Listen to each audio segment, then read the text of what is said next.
هاد المكونات هما اللي غيجبروا له الغضروف عن تجربه اختي الغاليه، عن تجربه شخصيه. انا تندير هاد الوصفه اختي الغاليه، وهي اللي كتعطيني الراحه، وهي اللي كتشافي ليا الغضروف المتاكل اختي الغاليه، وهي اللي كتعالج ليا الماء اللي ما بين الغضاريف، وهي اللي كتعالج ليا العظم، وهي اللي كتعطي الصحه للعظم. الغضروف الماء اللي ما بين الغضاريف رائعه جدا في تقويه العظام وتقويه الغضروف. السلام عليكم ورحمه الله تعالى وبركاته. كي دايرين؟ كدا صحتكم؟ كلشي بخير على خير الحمد لله. اخواتي الغاليات، كيف ما وعدتكم وقلت لكم غندير لكم واحد الوصفه قويه جدا في علاج الخشونه ديال العظام وترميم العظام خلف هذاك الماء اللي كيكون ما بين العظم والعظم. رائعه جدا فين ما كان شي مفصل، سواء كان في العمود الفقري، سواء كان في الشوفيه، سواء كان في البواني هنايا، هنا في الكوع، سواء كان في الركبه، في اي بلاصه من الجسد. هذا الحوض فين ما كان المفصل اخواتي الغاليات. هذه الوصفه فعاله قويه ومجربه ورائعه في علاج خشونه ديال العظام، تترمم حتى العظام. هذه الوصفه اخواتي الغاليات رائعه جدا. واحد السيده دات ليا عندها الخشونه في العظم ديال الفك فين ما كان المفصل. رائعه جدا، وهذه الوصفه كتصلح لهم 100%، ومجربه مني انا شخصيا. انا صيبتها بيدي ودرتها ليا انا، وعطاتني مفعول رائع وجبار وقوي وزوين بزاف.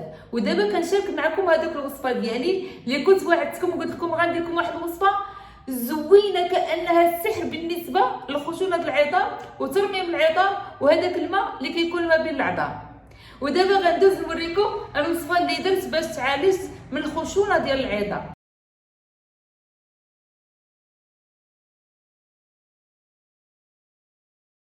غتشوفوا معايا الطريقه، راني غنوريها لكم بالتفاصيل ديالها. اختي الغاليه، كيف ما وعدتك وقلت لك بانني غنعطيك واحد الوصفه فعاله قويه ورائعه جدا في ترميم العظام، في علاج خشونه العظام، في الماء اللي كيكون ما بين العظام. رائعه جدا ومجربه مليار، ممتازه رائعه وفعاله في تقويه الغضروف وتقويه العظام وتقويه الماء اللي كيكون ما بين العظام. وانا شخصيا انا جربتها ماشي مره، ماشي جوج، ماشي ثلاثه، وعطات الفعاليه ديالها الوصفه اختي الغاليه. انا اللي مركباها، وانا اللي درتها على راسي، وانا اللي عالجت بها راسي. رائعه جدا جدا جدا في تقويه الغضروف والعظم والماء اللي كيكون ما بين العظام. اختي الغاليه، انا غنجيبها لك وتشوفيها عن قرب. عندك هنايا هذه هي حبوب الشيا، هانتيا انا كندير هاد حبوب الشيا هذه، هذا النوع هذا. هذه حبوب الشيا اختي الغاليه رائعه جدا في تقويه العظام. وعندي هنايا حبوب الضغط، انت كتشوفيه اختي الغاليه، حبوب الضغط ولا ما يسمى بيلان عندنا هنا في المغرب. وهنايا كنزيد مع هذه الوصفه اختي الغاليه، كنزيد معاها شويه ديال الزعتر، انت كتشوفي، كنزيد معاها شويه ديال الفليو، وكنزيد معاها زيت الزيتون، زيت الزيتون الاصلي، وكنزيد معاها اختي الغاليه الملح. واحد من العنصر اساسي في الوصفه، اساسي في الوصفه، ضروري يكون في هذه الوصفه اخواتي الغاليات، اللي هو هاد 3 العريشات ديال الكرافس. 3 العريشات ديال الكرافس غتقطعوهم رقاق وديرهم في الوصفه. هاد القدر 3 العروشه بحال هكا ديال الكرافس، انا غسلتهم دابا مزيان وغنقطعهم. وشوفي معايا الطريقه اختي الغاليه، راه فعاله رائعه وقويه جدا في تقويه الغضروف والعظام والماء اللي كيكون ما بين العظام. تبعي معايا الوصفه اختي الغاليه، راها زوينه بزاف. وهنايا اختي الغاليه انا جبت واحد زلافه الماء باش نعبر.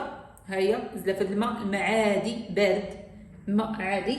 هنا عندي واحد الكاسرونه فين غندير الوصفه ديالي. وهنا بالنسبه لهادو الا ما لقيتوهمش، كنتو مثلا في اوروبا ولقيتو عند التعاونيات كيديروا مثلا بحال هاد حبوب الضخم ولا شي حاجه مطحون، تيكون جاهز مطحون، استعملوه حتى هو راه مزيان، كيكون حتى حبوب الشيا وكلشي، استعملوه حتى هو راه مزيان. انا غندير هاد المواد اللي عندي دابا حاضره واللي كيكون عند معظم النساء، ولكن اللي ما عندهمش وعندهم هادو حتى هما مزيانين، استعملوهم حتى هما مزيانين اخواتي الغاليات. غنشد واحد الماكينه هذه اللي كنطحنوا فيها العطريه اختي الغاليه. اللي غندير دابا اخواتي الغاليات، غنشد 3 المعالق ديال حبوب الشيا، 3 المعالق كبار بهذا الشكل، 3 المعالق ديال حبوب الشيا. غنقيها دابا مزيان وعاد ندوز نطحنها. هذه ما فيها لا حجر لا والو، غير احتياط غنقيها نشوف واش عندها فيها مثلا شي قشيشه ولا شي حاجه نحيدها، عاد ندوز نطحنها. غندير 3 معالق كبار اختي الغاليه بهذا الشكل هذا. بسم الله.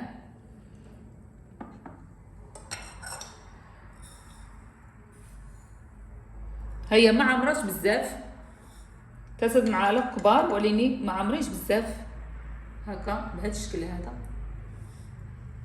غنقيهم اختي الغاليه وغنكمل الوصفه.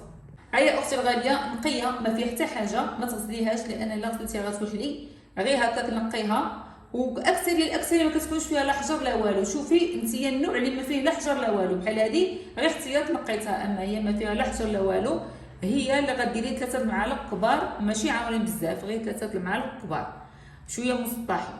المهم غنديرهم في هذه الماكينه. بسم الله.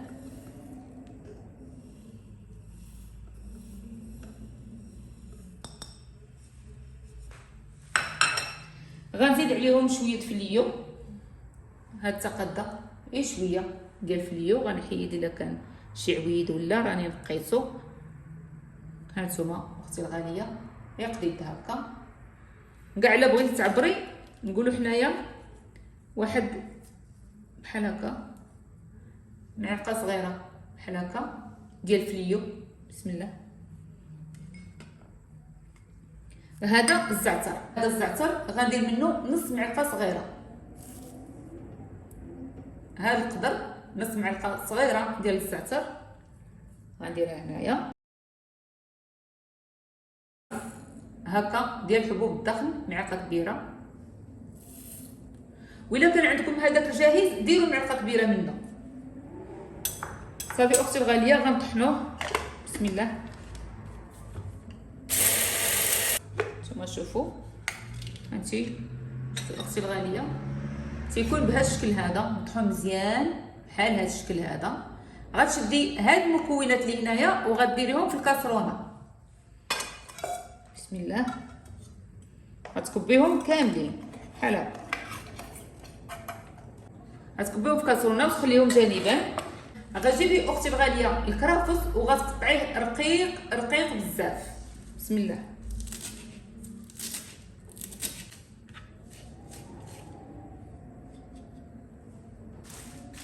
اختي الغاليه يكون الكرافس رقيق بحال هذا الشكل، قطعيه رقيق ورقيق بزاف.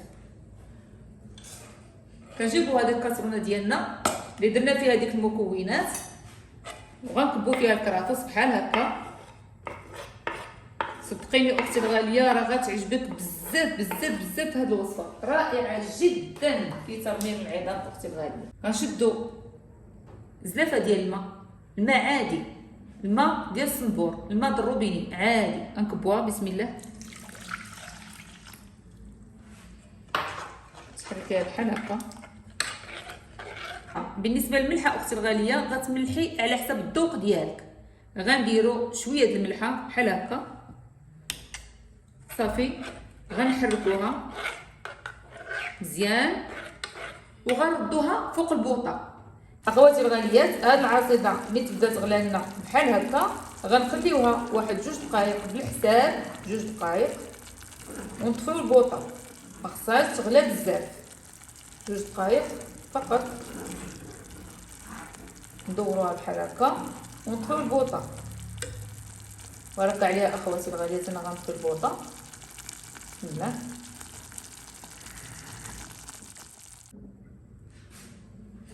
صافي اختي الغاليه غنجيبوا الكاسرونه ديالنا. بسم الله. وغنكبوا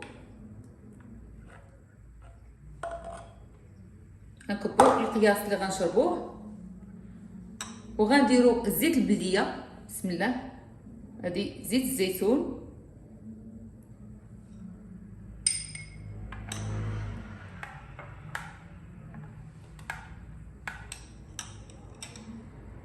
من الاحسن انك تعطي للمريض بحال هذا الشكل، وإلا بغاها خفيفه خفيها له شويه، ولكن من الافضل ان المريض ياكلها على هذا الشكل. انا غنذوقها اخواتي الغاليات، غنذوقها بسم الله قدامكم.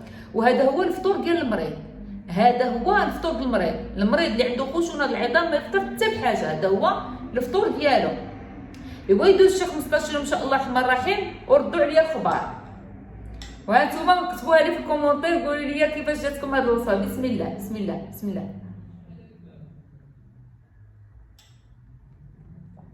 المذاق ديالها زوين، المذاق ديالها لذيذ، واخا كتشوفوها هي على شكل هاد العصيده هكا، المذاق ديالها لذيذ وزوين. والمريض ان شاء الله الرحمن الرحيم غيشد راسو نهار مور نهار نهار مور نهار، ما تجي دوز واحد 15 شهور تيكون ان شاء الله ما عنده حتى حاجه. اخواتي الغاليات، كنتمنى لكم الصحه والهنا وراحه البال، واي واحد واي وحده عنده خشونه العظام عليك بهذه الوصفه الرائعه الجباره ديال سوريا. ايوا كنتمنى لكم الصحه والهنا وراحه البال، ما بقى لي نقول لكم خليتكم الراحه، وبسلام عليكم.